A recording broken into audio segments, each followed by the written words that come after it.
The workshop I put together for you today is a version of something that I've delivered for groups in the past. And it's all around how to think strategically about developing yourself and your skill set to grow your Young Living business. And so the way we're going to do that today is first thinking about, I know I've heard a lot of folks within this circle talk about their why. How many of you have heard that? What's my why, right? So I'd like to kind of take that a little bit further and think about not only what's our why for sharing Young Living, but where do we see ourselves when it comes to developing ourselves and growing this business and sharing the oils with others. Once we create a vision for ourselves and we think about what that looks like for us, I think the next natural step to move forward to is to think about what skill set do we need to have or develop in order to make that vision a reality. Right? So how do you make that happen? Because we can all dream big, but what does it take to actually get there? And then the last piece is to create an action plan so that by the time you walk out of this workshop, you have some tangible goals for yourself of here's step by step what I'm going to do in order to grow my business and to continue to develop myself. And so if we were able to accomplish that for you today, give you some actionable goals, would you consider that to be time well spent? I think, yeah. Okay. I want to also share with you that the workshop is meant to be very interactive, so I encourage you, if you have a question, shout it out. You know, there's no right or wrong answer, so whenever you feel like contributing, please do so, because it gets lonely up here if nobody chats, right? So I just encourage you to do that throughout. So let's take a quick look then at our, and I figured a little play on words, goal getter, what we're going to cover. So for the next 45 plus minutes, we're going to talk a little bit about our vision, talking about the skills that are required to grow our business, and then we're going to create some SMART goals, and we're going to walk away with a game plan of how we're going to grow our business. So that's kind of where we're headed.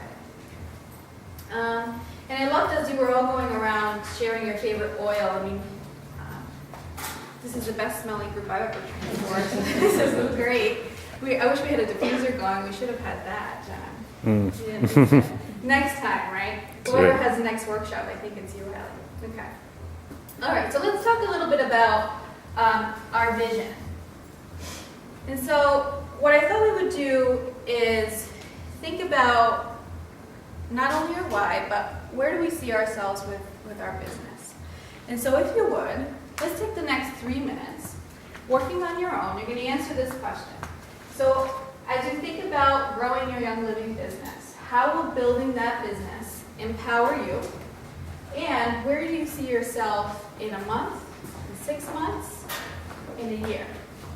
So for example, I'll share with you mine. So I think if I'm able to grow my Young Living business, I'll be empowered to have more time, to spend time, to be with my daughter and my husband. So it'll empower me to have that flexibility, which right now in my corporate job I don't have.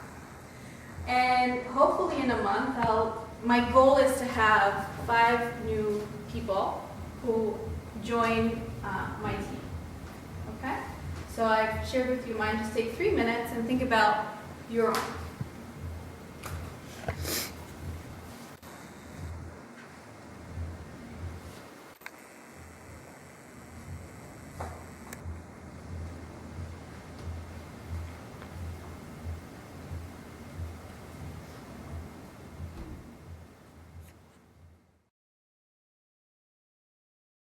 I figured in an effort to kind of make this a little bit more interactive, when you're all set, if I could ask all of you to stand. So a fun way to kind of share our vision, I think, for the next 4 minutes is we're going to kind of mingle, right? So it's all about networking. So I figured we could meet some folks in the room and share with them what we came up with. So how will growing your Young Living business empower you, and where do you see yourself? So you have the next 4 minutes to talk to as many people as you can. Have at it. It's so funny. You bond it. I know, she told me, she's like, I'm not done bonding. You're going to lay off. Right? So I would love if you could share with us, what were some of the things that, as you were talking to others about how Young Living will empower them, what were some of the things that you heard? Is that what we're supposed to be talking about? Well, what did you talk about? How did you bond over here? Glenn? I heard the core theme is that we people want to just help other people. We want to inspire them. We want to bring better health to them, better health choices to them. We want to educate. We want to help them. How they're using it, So I saw- I how heard a lot they're of that. benefiting from it. And I'm like, wow, I never thought to do that. So it's really nice. What else did you hear as you were going around? Financial stability, financial freedom. Wouldn't that be nice? Great.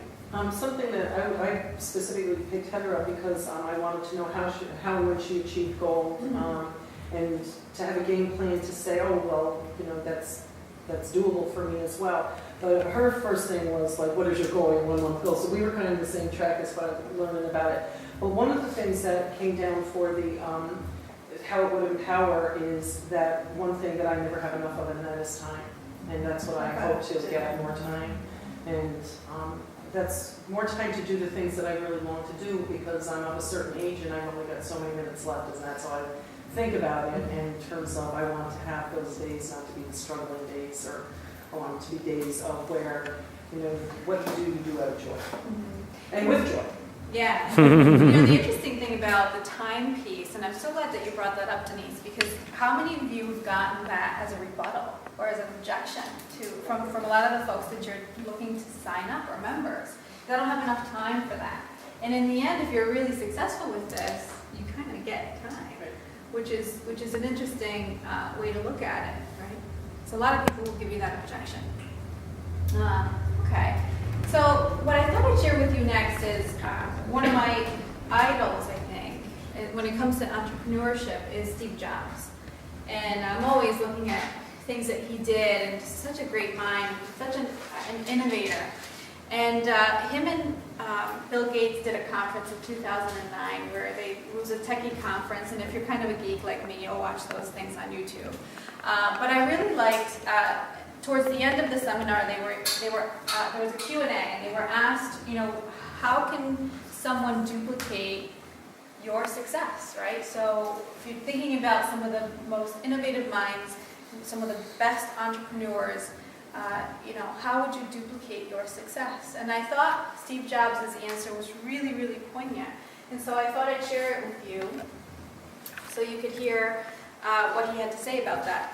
And what I'll do is I'll play this audio for you and then get your reaction to what he responded when I finish.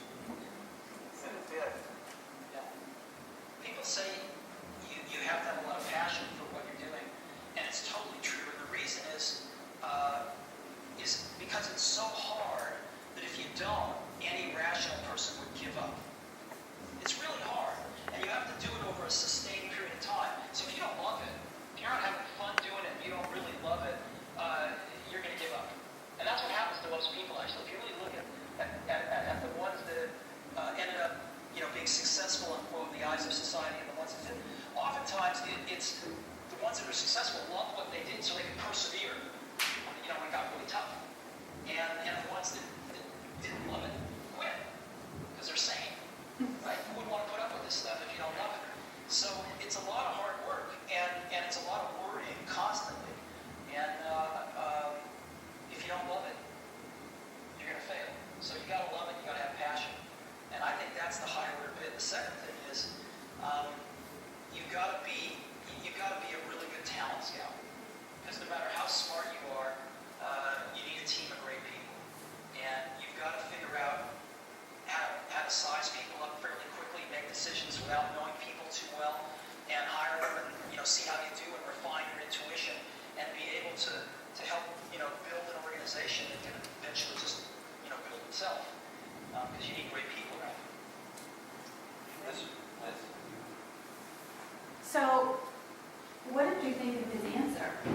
Perfect. Why? Because this business, you have to put so much into it to start that even if you don't have time to do it, you find time because the passion is there. And I do so much every day. There's no rhyme or reason for a sane person to do as much work as I do. But I do it because I have the passion for it, the passion to move forward. and sitting still is pretty much non-existent. And every word that you said, I mean, that's how you build your business on that 2-minute clip. Exactly word for word. There's no step by step, but it's very, it's passion driven. Yeah. I mean, when I heard it, it just described so much for me what Young Living is all about, right? It's passion and it's recruiting, right? So I love the fact that he almost describes multi-level marketing without intending to do it. Because he said, find the people who ultimately will get so good that they'll begin to grow it for you. And that's what this is, right? So the more prospects you're attracting and the more you're helping them, the more motivated they're going to be to help others. And eventually you get to a place where it just grows by itself. But the big piece and the key, I think, is that it doesn't happen without hard work, right? So I love the fact that you said, you know, you eat, breathe, sleep. I mean, I see your Facebook posts sometimes at midnight. I'm like, oh, girl. I read them too because I have a baby, so sometimes I'm up and I'm like, oh, I wonder, what did she post about peace and pounding? Let me look at this, right? So any other reactions to the clip? What do you got? Each of you had. I recently read the 2 books that were recommended from the Saratoga workshop the meeting that happened, and that's exactly what it is. It's exactly that, and that's what I wanted to wrap my head around more as the multi-level marketing aspect of that's how you do the business, regardless of if it's Young Living or not. My thing is I love Young Living, and that's where I'm going with it. But that it is about having the passion, and that's what I heard at that Saratoga meeting from all the speakers that were up there, which got me very motivated, which is why I'm here today. So that was awesome. Thank you. Yeah. You know, I listened to Adam Green, which are all you familiar, I'm sure. Adam Green, he's like a rock star. But I listened to a conference call he did, and he said, I would use, you know, the reason why he gravitated toward Young Living, he said, was because he would use these oils whether or not he got compensated for it. And so when you have that level of belief and passion about the product, I think it makes it really easy to kind of share it with other people. So the passion is a really big piece. So I want to kind of think about next, what are the skills that we need to be proficient in order to grow our business? So what does it take, right? How many of you have read or are reading or have heard about the GoPro by, okay, so yes, a lot of people. GoPro is a book that was recommended. I think Rob and Alina might have done a book club on it. Yeah, they did. Yeah. So what I did is I read GoPro. It's written by Eric Warr, right? Worry. Warren, okay. English is my second language, so I always use that as an excuse. You would know by right? looking at it that it should be worry, so don't say. Right? Okay. Thank you, Donna. Appreciate it. Well, anyways, he wrote a book. He's an expert on multi-level marketing, and he basically talks about 9 skills in the book that you need to be really good at. So what I've done is I've taken the 9 skills that he talked about in the book, and I've added a few of my own just based on my experience with development and developing people. And so here's what I thought we could do for this next bit of the workshop. So I believe that everybody's skill set is different, right? So we could talk about prospecting, but if you're really good at prospecting, you're going to sit through the workshop and you're going to be like, I'm good at that, right? So what I figured we could do is a unique way to figure out what are the skills that we need to focus on developing for ourselves, right? And so I have an activity that we're going to work on, and you're going to have 10 of the skills that are really either GoPro or have been proven to help you succeed in multi-level marketing. And you're going to create 3 piles. So as you look at the skills, you're going to think about which of these skills are most important, and least important. So you're going to kind of divide them up into those 3 categories. The only catch is that you can't have more than 3 in the most important and important piles. Okay, so I have my helpers. This is your cue. This is why you're here. I told them, I'm going to give you a cue. So they're going to hand out these cards to you, and so when you get them, let's just kind of I'll give you, we'll just take 3 quick minutes to read through all the skills.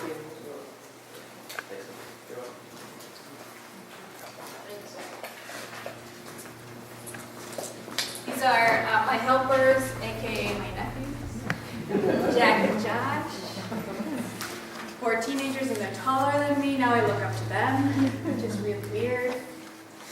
Okay, so once you have your skills, why don't we take the next 3 minutes and just individually, we're going to just read through them and create those 3 piles for you. So I have kind of this up for you. So you're going to separate the cards into those 3 groups: most important, important, least important, and you can only have 3 in your most important list. Most important To learn or that we To have? be successful. To be successful in multi-level marketing. So if you think about growing your Young Living business, which of these skills do you think is the most important thing, important, and the least important for now? Even if you have them or you don't have them? that's Even if you not- have more, that's not Okay. important right now. Okay. Yeah, next piece of this is with your important and most important piles, you're going to break it down even further. So you're going to think about when it comes to how effective you are at these skills, you're going to rate your effectiveness. Okay, so you've identified the skills that are important, most important to growing your business. Now you're going to self-assess and consider how effective are you at those skills. So we're going to break this down into 3 piles again. And so you're going to think about what are you most effective at, effective or least effective. And so again, I would ask for your least effective, try to have a max, no more than 3. Okay.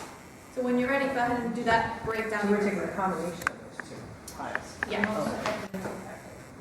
what we're least effective. Right. So now you're going to rate yourself.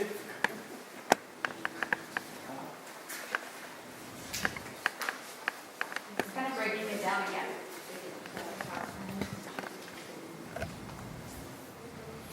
Wrapped up. So could we hear, what are some of the things that you, right now, from the skill set that we looked at, you consider yourself to be most effective in? So could we hear, could we just do a quick go around and share what's in your most effective? My most effective are questioning skills and listening skills. You are a good listener. Thanks. My most effective is listening skills. Okay.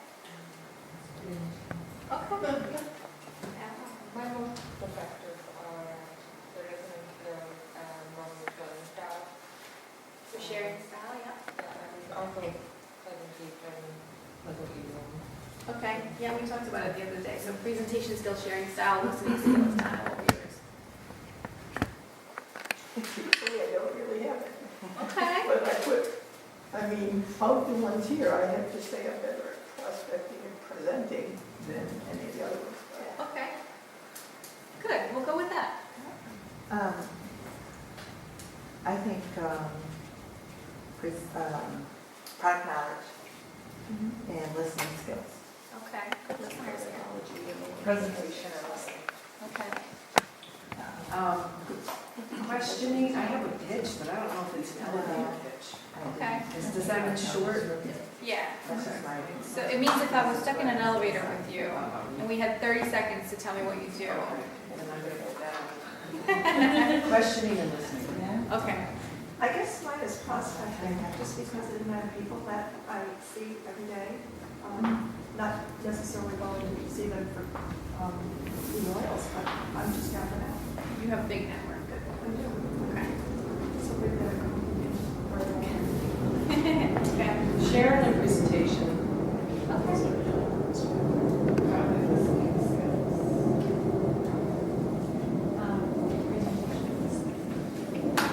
Questioning and Handling objections. Okay. A little different. What were yours? I know you did it.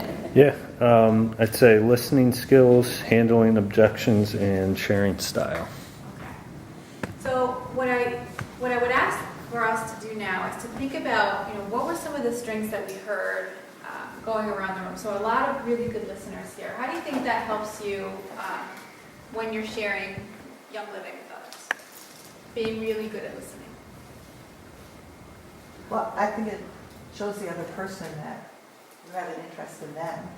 And, if you're not listening, if you're thinking about 101 other things, that person knows it. You're not really in tune to them personally. Yeah. that more of the investor in that in the person, not in how much money they can give you. Yeah. It comes across as genuine, I think. Yeah. Yeah. Okay. And so we heard a few of you shared handling objections, and so could you tell us how that's helped you? John? Yeah, I think a lot of times an objection is just somebody's wanting to know more.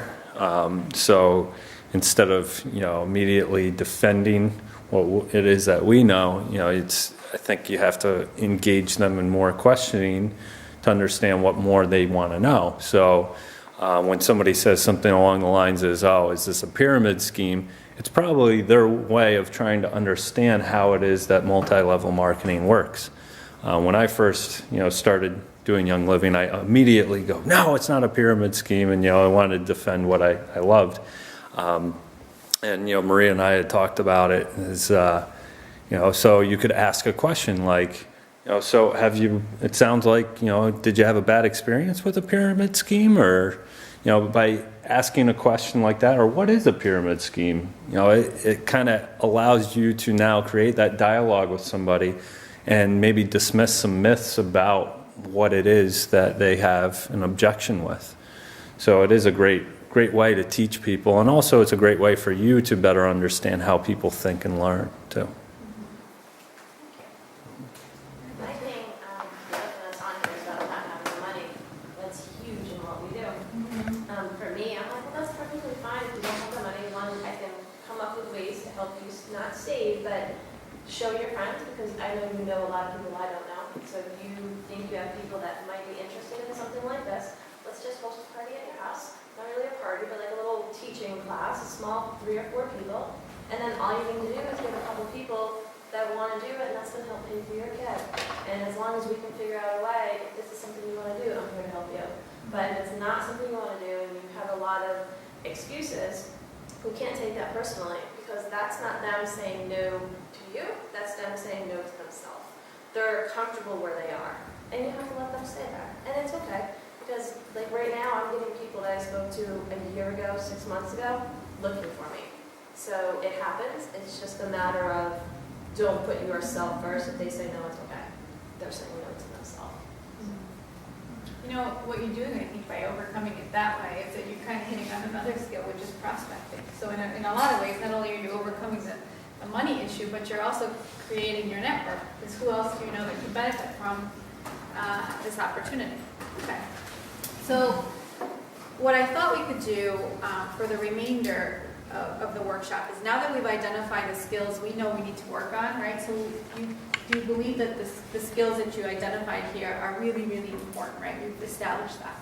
So if you're not as effective with it, the next piece is, how do you become effective with those particular skills? Because you need those in order to grow your business, right?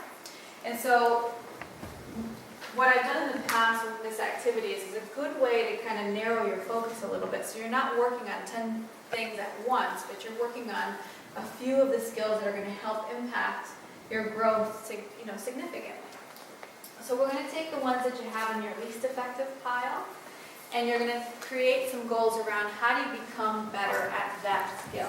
Within the card, you also have some tips to develop that skill, so you have that option, you have some ideas, but this is also a really nice forum, I think, to kind of network and talk to others about some additional ways to develop those skills as well. So let's take a look at how do we create some SMART goals. So you want to kind of set the other pile aside, and we're just going to focus on our least effective pile, okay? I encourage you, before we set those aside, you can revisit these as often as you like. So what I typically do when I've done this in the past is I have folks kind of wait a week or 2 weeks or a month and kind of revisit these cards. So where am I now? And I look at the skills, I think about what's most important to me right now, how effective am I, have I grown, and it's kind of an ever-evolving activity. And if you pick up some new skills or different things that you want to add to this, it's a nice way to kind of narrow your focus so that you're working on 3 core things and not 100, right? Okay, so the next piece is creating some SMART goals and smartening up. So how many of you have heard of SMART goals in the past? Yeah? Okay, so can you share with me your experience with SMART goals that you might have? we usually use it a lot with massage. It was actually taught in my program in massage was you have a client come in and they have like their complaint or their main issue or their goal, and using a specific, okay, what is the goal? How can we measure it? Maybe it may be range of motion, flexibility. So let's measure where they are currently and maybe measure it later. Attainable, okay, how soon can we get them to this goal realistically? Is it relevant? Can we achieve this goal in one session, or will this take a number of sessions? And then time bound, it's, again, we're being realistic, but how long is it going to take them to get to this goal? So that's just one example. Okay. Anyone else? Have you used SMART goals in the past? Have you used them in the past? What I find with SMART goals, a lot of people have heard about them, but maybe haven't stuck to them. The benefit of having a goal scripted out in this format is that if I was to put this in terms for Young Living, I might have the goal to be gold by December, to be a golden girl like Heather. That's a really great goal. But SMART goals help break it down for you of how am I going to get there, right? So as John mentioned, when we look at SMART goals, it's an acronym. And so, the goal has to be specific. So you want to think about what is it that I want to achieve. So if I put down one of my least effective skills is prospecting, then what I want to achieve is be able to be better at prospecting, right? Then it has to be measurable. So how will I know that I've reached my goal? It's important to think about that, right? Because if you set that goal and you want to work on your prospecting, I might say, I know I've reached my goal if I'm able to, within the next 2 weeks, 3 weeks, reach 5 new people. So that's how I know I'm working at becoming better at prospecting. And if I've done that, I know I'm making progress. The next piece is to think about, is it an attainable goal? So if I want to become better at prospecting and I committed to building and getting 5 new prospects within the next 2 weeks, I want to also think about what support or resources do I need right now? So do I have the time? Am I willing to commit the time that it requires to get those folks on board? Do I need to partner up with someone who's really good at prospecting to figure out how they're building their network? So what resources do I need to make this goal a reality? The next piece is to think about, is this goal relevant? So we do want to work on the things that are going to get us results, right? So how will working on prospecting and working on this goal help me grow my business, right? Because if if I'm looking to grow my business and I'm working on something completely irrelevant, then it's not going to help me, right? So you do want to think about being relevant with the goal. And then the last piece is to think about realistic timetable. So making your goal time bound. How much time realistically do I want to give myself in order to attain my goal? So if 2 weeks sounds like it's impossible, don't set that timeline, right? I want to make sure I'm realistic with my time frames as well. So maybe I give myself a month to get 5 people. Maybe I need 2 months. So really, really critical to kind of think about that when you're working on your goals. A format, so I think SMART goals are really, really relevant to kind of think about this for ourselves and answer these questions. So what do I want to achieve? How will I know that I've reached my goal? What resources do I need? And then how will this help me achieve my vision? And then the last question we're going to ask ourselves is, how much time will I need to achieve this goal? So working with the pile you have for your least effective skills, just take some time right now. We'll take about 4 minutes for yourself. Kind of script out. Answer these questions for yourselves. What do you specifically want to work on? How will you know you've reached it? What support do you need? And think about your resources here. How will it help you achieve your vision, and how much time do you need to attain it? Together, right? So we'll take 4 minutes. So was this did this give you some framework or some ideas of things that you could do once you leave the workshop to help work on that skill? Does anybody have a plan? Do we all have a plan? No, maybe. Quiet all this time. I'm just talking a minute ago. I know. Well,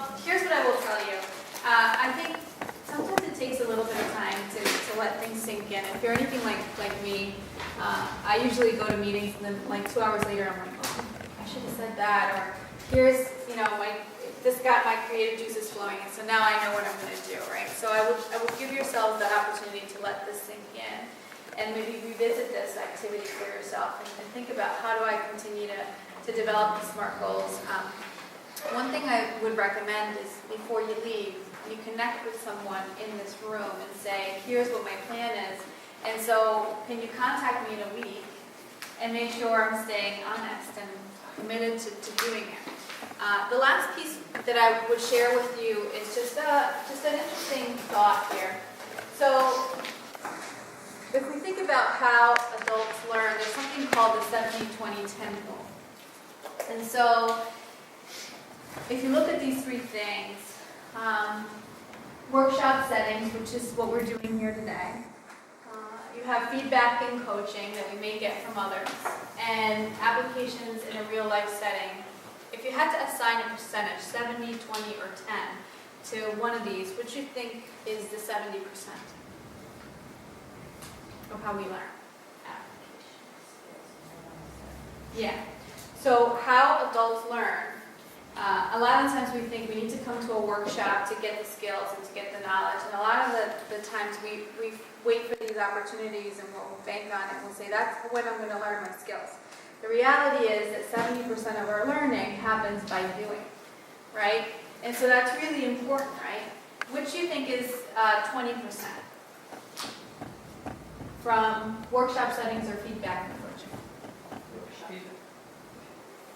Feedback and coaching, right? So when you're doing a new activity or you're learning something, getting feedback and coaching from peers or from a mentor is actually 20% of how we learn and get better. And only 10% of learning happens in a formal setting like this. So if you think about it, it does kind of make a lot of sense, right? Because we can talk about theory and we can talk about prospecting and we can talk about what we're going to do to get better and how many people we're going to contact and how we're going to follow up with them. We can talk about theory a lot, but the key is to actually go out and do, right? Because that's when we actually learn, right? So what I'm trying to say is if you have your goals and you just look at them and you read through and you fine tune and you spend a lot of time just scripting out for yourself a plan, but you never actually take the action, all you have at the end of the day is a plan and a really good idea, right? So don't let that be what happens from today, right? So you have your 10%, connect with someone in the room so that you get feedback and coaching and you get your 20%, but actually go back and act upon your plan. So if your plan is to become better at follow-up or prospecting or asking better questions, go back and think about how do I get better at this and start doing it. So we always say in training there's a force field at the door that kills good intentions, right? So when you walk out of the room, you may have the best of intentions and you may have the best of ideas in this workshop setting, but once you walk through that door, if you don't actually act upon it, your good intentions not going to get you anywhere, right? So remember the 70-20-10 rule and actually go out and do. Right? So